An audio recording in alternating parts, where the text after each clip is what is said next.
Hello everyone, a very good morning to all. So आज हम एक केस करेंगे। ये बच्चे का बहुत इंटरेस्टिंग केस है। एक राजा बच्चे का केस करेंगे।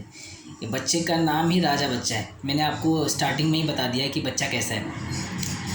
इसके मदर इसको लेके आई। वो मेरे क्लिनिक में इसकी डॉटर का मेरे पास ट्रीटमेंट चल रहा है, ठीक है। तो ये जब भी आती ना तो क्या करती कि इस बच्चे को मतलब गोद में, मतलब अभी कितने साल का है, 7 साल का बच्चा है, वो उसको गोद में लेके आती हमेशा। जब भी आती अपनी डॉटर का दवा लेने, ये भी आता, मगर ये हर बार है ना उसको घर से वो गोद में उठा के आती और वो उठा के फिर उसको चेयर पे लाके बिठाती। मैं ये इसको देखता था, यार ये इतना इतना बड़ा बच्चा हो गया है यार, और वो कंटिन्यूस ऐसा आती। ये दिमाग में मेरे था।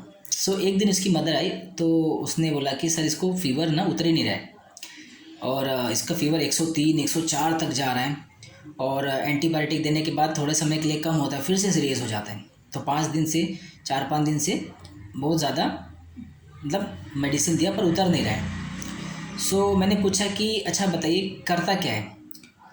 कुछ नहीं सर, मतलब बहुत परेशान करके रख दिया है। मैंने बोला मतलब सर अभी एक तो गुस्सा इतना है, इतना ज़िद्दी है ये, कि ज़िद्दी बोलो कि क्या बोलो, कि मतलब ये खुद से कुछ नहीं करता है, ये हमें बोलता है करने के लिए। तो मैंने बोला जैसे आप बताइए क्या करने बोलता है। जैसे आप बोलो कि ये मुझे बोला कि अगर इसको रात को सोने का टाइम हो गया, चलो सुबह हो गया, तो सुबह इसका मतलब मैं जब इसको बना के लाती हूँ तो बोलता है कि समझो पराठा बनाया तो बोलता है कि बहुत गर्म है तो मुझे ठंडा दो, ठीक है।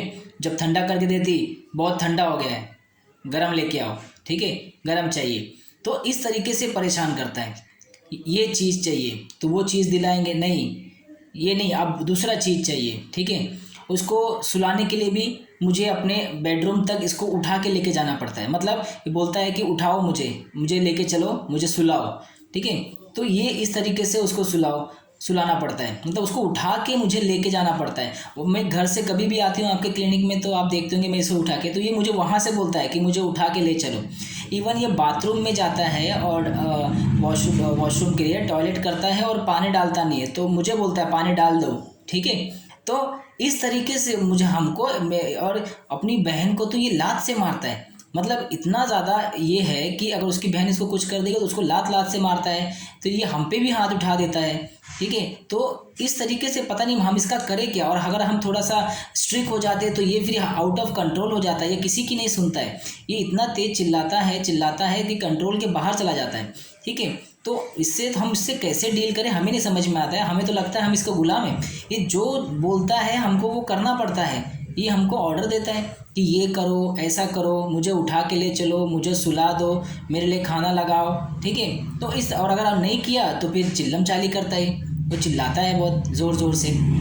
तो मैं खुद परेशान हो गई, मैं इसको मारूंगी तो और फिर ये मतलब कंट्रोल के बाहर हो जाता है, तो फिर और कंट्रोल में नहीं आता है, तो इसको शांत करना मुश्किल हो जाता है। तो कैसे शांत करें, आप भी कुछ दीजिए दवा इसको शांत करने की।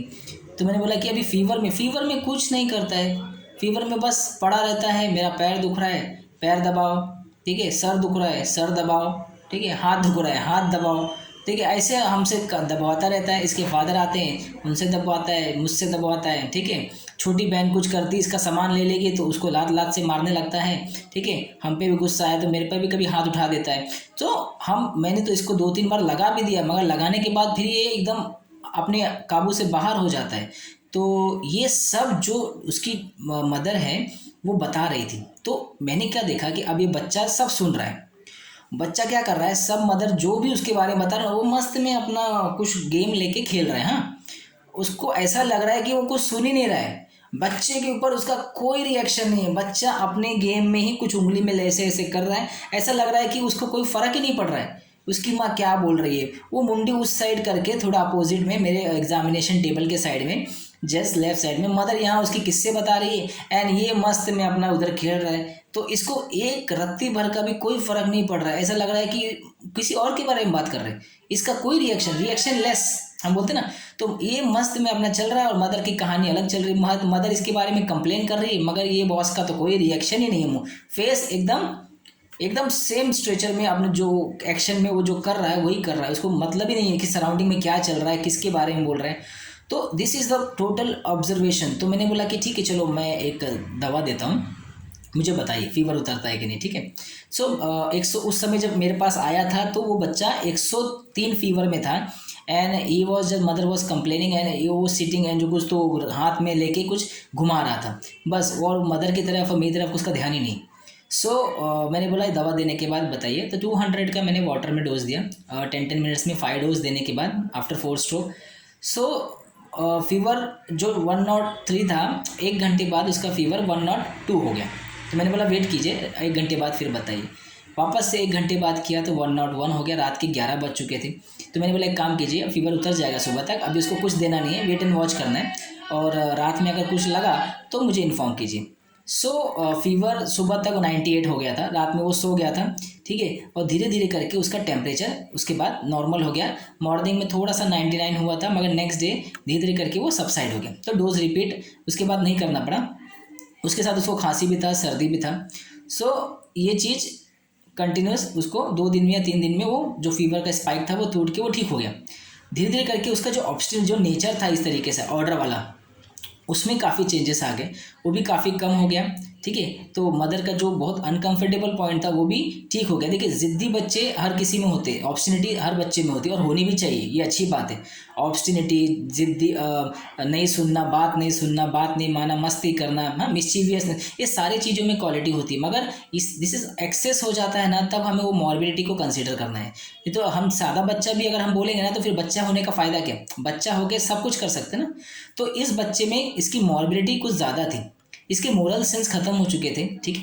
7 साल का बच्चा ऑर्डर कर रहा है, ठीक है, डिक्टेटोरियल फॉर्म हो चुका है पूरे घर में, लीड कर रहा है घर में, ठीक है, एक राजा की तरह जी रहा है, ठीक है। बाकी सब प्रजा है, हाथ दबाने बोलता है, टॉयलेट करता है तो पानी दूसरे से डलवाता है, सोने के लिए बेड पे जाने के लिए उसको उठा के लेके जाना पड़ता है। तो सेवा में लगे पड़े हैं सब, पैर से मार देता है, रेवरेंस लैक ऑफ। तो ये सब क्या है, ये कौन सा बच्चा करता है। तो एक ही रूब्रिक है, आप देखेंगे डिल्यूजन प्रिंस ही इज, उसको लगता है कि डिल्यूजन प्रिंस ही इज। ये रूब्रिक आप देखेंगे, मैंने काली काप का केस, सॉरी कैलकेरिया काप का दिखाया था, जहाँ बच्चा एक fat incline to grow fat, एक होता है ना पेरेंटियल कंट्रोल एक्सेस में आता है एलमेन फ्रॉम, जब उसको लाड़ प्यार इतना मिलता है। यहाँ तो लाड़ प्यार खत्म हो चुका है, तो ये कैलकेरिया काप नहीं है, यहाँ तो लाड़ प्यार ही नहीं करते, यहाँ तो उसको धोने का मन करता है, इसको मारने का मन करता है। मगर कैलकेरिया काप में प्रोटेक्शन मिलता है, protection from excess parental control मिलता है, तो वो बिगड़ जाता है। यहाँ क्या हो गया, यहाँ उल्टा हो गया, यहाँ तो वो अपने आप को राजा हो गया, राजा समझ रहा है, ग्लास का पानी तक उसकी माँ को ला के देना पड़ता है। पराठा गर्म हो गया तो ठंडा करके लाओ, ठंडा हो गया तो वापस गर्म करके लाओ, तकलीफ है तो पैर दबाओ, हाथ दबाओ, सर दबाओ, ठीक है। तो ये ठीक है, ये कौन करता है, ये डिल्यूजन प्रिंस ही इज़। ये रूब्रिक आपको यहाँ यूज़ करना है, क्योंकि आपको देख के लगेगा कि यार ये उसकी माँ बोलती हम उसके गुलाम है, ऐसा लग रहा है। तो गुलाम किसके बनते हैं, राजा के रहते हैं ना, जो राजा होते हैं उनकी उसकी प्रजा होती है ना, उसके गुलाम होते हैं। सो डिल्यूजन प्रिंस ही इज़, ये रूब्रिक मैंने यहाँ यूज़ किया था, ठीक है। तो इसमें सिंगल आप देखेंगे 2 ही मेडिसिन है शायद, एक एडम करके एडमस और एक वेरेट्रम अल्बम है। तो वेरेट्रम अल्बम ऐसा, ये बच्चा जो ओवरऑल पिक्चर है, वेरेट्रम अल्बम आपको समझ में आ जाएगा। डिल्यूजन प्रिंस अगर आपने पकड़ लिया तो ये केस में, ठीक है, डिल्यूजन प्रिंस ही इज है।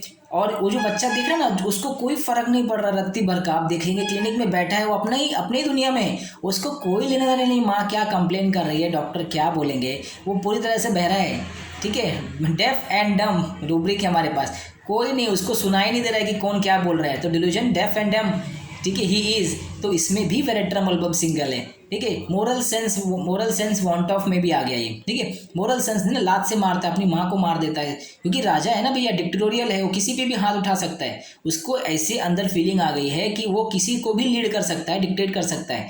तो ये डिल्यूजन प्रिंस ही इसके साथ वो डिक्टेटोरियल तो ज़रूर रहेगा, वो डिक्टेट कर रहा है घर में, तो लात से मार देना, अपनी माँ को मार देना, ये है मोरल फीलिंग वांट्स ऑफ में आ जाता है, रेवरेंस लैक ऑफ में आता है, ठीक है। उसकी माँ ने बोला कि मैं लगा भी देती हूँ कभी कभी, तो ये आउट ऑफ कंट्रोल हो जाता है, इतना चिल्लाता है, इतना ये करता है कि काबू में नहीं आता है। तो ये क्या, इनकंसोलेबल है, plus noise, incline to make noise, ठीक है, noise, incline to make noise और इनकंसोलेबल। तो आप देखेंगे ऐसे बच्चे राजा की तरह बिहेव करते हैं। उनको लगता है कि मैं जो बोलूँगा वो होता है, और वो उस हिसाब से लोगों को डिक्टेट करते हैं। ऐसे बच्चे डिल्यूजन प्रिंस ही इज़ आपके क्लिनिक में आएंगे तो आपको इस तरीके से पकड़ना है। हमें कैलकेरिया काफ से उसको डिफ्रेंशिएट करना है। ये ऑब्स्टिनिटी नहीं है, ये ऑब्स्टिनिटी चिल्ड्रन में भी वेरेट्रम अल्बम है, मगर यहाँ कैलकेरिया काफ जो ऑब्स्टिनिटी वाला होता है वो बिकॉज ऑफ पेरेंटियल एक्सेस, लाड़ प्यार से बिगड़ जाता है। तो वो इंक्लाइन टू ग्रो फैट बोलते हैं ना, फैट, चर्बी बढ़ गई उसकी, ठीक है। चर्बी बढ़ गई मतलब ये पेट की चर्बी नहीं बढ़ गई है, उसके दिमाग की चर्बी बढ़ गई है, ठीक है। उसको इतना चढ़ा दिया गया है कि उसके दिमाग में जो फैट बढ़ गया है ना, उसको लगता है कि वो कुछ भी कर सकता है। वो कैलकेरिया काफ होता है, मगर अंदर से कैलकेरिया काफ कमज़ोर होता है, मगर बाहर की जो सतह होती है ना बहुत सख्त होती है, ठीक है। अंदर से तो कमज़ोर है, मगर बाहर का जो एक माहौल बनाता है कैलकेरिया काफ, वो बहुत हार्ड रहता है। उसको लगता है कि वो सबको हैंडल कर सकता है, उसके हिसाब से किसी को भी वो अपने हिसाब से चला सकता है, बिकॉज ऑफ लाड़ प्यार ने उसको बिगाड़ दिया है, ठीक है। तो ये कैलकेरिया काफ होते हैं। मगर वेरेट्रम अल्बम तो शुरुआत से ही डिक्टेटोरियल बन जाता है, डिक्टेटोरियल फॉर्म कर लिया है, उसको पता चल गया है कि उसको कैसे लोगों को डील करना है। वो ऑर्डर करता है और उसका वो काम हो जाता है, ठीक है। तो वेरेट्रम अल्बम उस तरीके से परिवार को चलाता है, लोगों को चलाता है। उसकी माँ सबको कैसा गुलाम बना के रखा है कि जिस तरीके से बोल रहा है उस तरीके से उसका काम हो जाता है, ठीक है। तो ऐसे बच्चे वेरेट्रम अल्बम के होते हैं। डिल्यूजन प्रिंस ही इज़, ये बड़ों में भी आप यूज़ कर सकते हो। ये बड़ों में भी ऐसे पेशेंट आके बोलते हैं, ऐसे पेशेंट इस तरीके से बिहेव करते हैं, क्योंकि वेरेट्रम अल्बम तो है ही, ठीक है। तो वेरेट्रम अल्बम के बारे में तो और कुछ बताने की ज़रूरत नहीं, मैंने ऑलरेडी एक केस पहले भी पोस्ट किया है वेरेट्रम अल्बम के बारे में। मगर इस तरीके से बच्चे आपके क्लिनिक में आएंगे और आपको ऐसे इस रूब्रिक के थ्रू या और भी बहुत सारे रूब्रिक के थ्रू आपको पकड़ना है कि डिल्यूजन प्रिंस ही इज़ हमें कैसे दिखता है, ठीक है। तो मैंने इस बच्चे को वेरेट्रम 200 का डोज दिया था, और 200 देने के बाद उसका जो फीवर स्पाइक नहीं निकल रहा था, वो आफ्टर मेडिसिन के बाद वो एकदम 2-3 घंटे में तो कम हो गया। सुबह तक ही इज़ क्वाइट बेटर। उसके बाद उसको फीवर का स्पाइक छोटा सा एक आया था 99, बट रिपीटेशन की ज़रूरत नहीं पड़ी, बॉडी अडेप्ट कर गई और ऑटोमेटिक फीवर एकदम ड्रॉप हो गया, ठीक है। और उसका नेचर में भी काफ़ी चेंज आया, जो डिक्टेटोरियल था वो भी कम हो गया, और जो बार बार जो ऑर्डरनेस था, जो उसकी माँ ने बोला कि जो ये नहीं करता था सर, वो आप थोड़ा थोड़ा करने लगा है, ठीक है। अभी भी मेरे लिए फॉलोअप के लिए आता है, सिस्टर के लिए, और खुद की मेडिसिन उसकी चालू है, अभी वो एकदम ठीक है, ठीक है। बाकी और कोई अभी दिक्कत नहीं है। अब देखो बच्चे में ऑब्स्टिनिटी, अब ऐसा कुछ बच्चे पेशेंट बोलते हैं डॉक्टर साहब ये जिसका ज़िद्दीपन निकाल दो, मगर अगर आप देखोगे कि हम हर बच्चों में ज़िद्दीपन होना चाहिए, हमें हर बच्चे का एकदम ज़िद्दीपन ख़त्म नहीं करना। और होम्योपैथी ऐसा नहीं है कि आपके बच्चों का पूरा माइंड चेंज कर देगा और ज़िद्दीपन निकाल देगा, आपका बच्चा बहुत होशियार बन जाएगा, इंटेलिजेंट बन जाएगा, ठीक है, मिस्चीवियसनेस निकाल देंगे, ऐसा होता नहीं है, ठीक है। क्योंकि हमें मॉर्बिडिटी देखनी है कि बच्चे में उसकी मॉर्बिडिटी का स्टेज कितना है, कितना एक्सेस में है, तो उसकी वजह से क्या उसको ट्रबल क्या हो रहा है, या उसकी वजह से वो उसका ग्रोथ कहाँ रुका हुआ है, या उससे तकलीफ़ क्या हो रही है, हमें वहाँ हमारी मेडिसिन का एक्शन होता है। देखिए हर बच्चा प्लेफुल होता है, बचपन में ही हम प्लेफुल, मिस्चीवियस, ऑब्स्टिनेट ये सब होना चाहिए, नहीं तो फिर बच्चों की लाइफ क्या है। अगर आप अपने बच्चों को एकदम साधु बना दोगे, बच्चा अगर स्टार्टिंग से साधु है तो भी तकलीफ़ है, ठीक है। बच्चे को मस्ती करने वाला ही होना चाहिए। और आज के टाइम पे ये जनरेशन ओवर एक्टिव है, हाइपर एक्टिव चाइल्ड है, इंटेलिजेंट है, ठीक है, मिस्चीवियस है, ऑब्स्टिनिटी है। तो आप उसको ये मत सोचे कि आपके बच्चे का होम्योपैथी से पूरा ऑब्स्टिनिटी पूरा निकाल देगा। कुछ होम्योपैथ मुझे केस कभी देते हैं तो बच्चे सर इसका ऑब्स्टिनिटी ख़त्म नहीं हो रहा है, मगर जो उसका ज़्यादा था वो कम हो गया, तो उतना ही कम होने वाला है सर उसकी लाइफ से, बच्चों की लाइफ से आप ऑब्स्टिनिटी नहीं निकाल सकते ना, क्योंकि वो उसकी बचपनों का वो ऑब्स्टिनिटी, वो ज़िद्दीपन हर बच्चों के अंदर होता है। अगर ज़िद्दीपन नहीं है तो क्या फ़ायदा है बचपन का। तो ज़रूरी नहीं है कि 360 डिग्री टर्न करता माइंड पूरा चेंज कर देगा और आपके बच्चे को एकदम साधु संत बना देगा, ऐसा होता नहीं है होम्योपैथी में। हम सिर्फ मॉर्बिडिटी को डील करते हैं, जिसकी वजह से बॉडी में डिजीज़ क्रिएट होती है, जिसकी वजह से फंक्शन डिस्टर्ब होता है, ठीक है, हम उसको ठीक करने का काम करते हैं। और होम्योपैथी वहाँ जाके बहुत अच्छा काम करती है, ठीक है। ज़रूरी नहीं हम पूरा बच्चे को बदल देंगे बिना कोई कारण, डिजीज़ कन्वर्ट नहीं, मॉर्बिडिटी नहीं, बस चेंज करने के लिए हम कर देंगे, ऐसा होता नहीं, ठीक है। सो वेरेट्रम देने के बाद ये बच्चा, उसका जो तकलीफ़ था, जो मदर बहुत परेशान थी, वो काफ़ी ठीक, मदर भी ठीक हो गई, बच्चा भी ठीक हो गया, ठीक है। तो नेक्स्ट वीडियो में ऐसे ही एक और केस के साथ मिलेंगे। Thank you so much.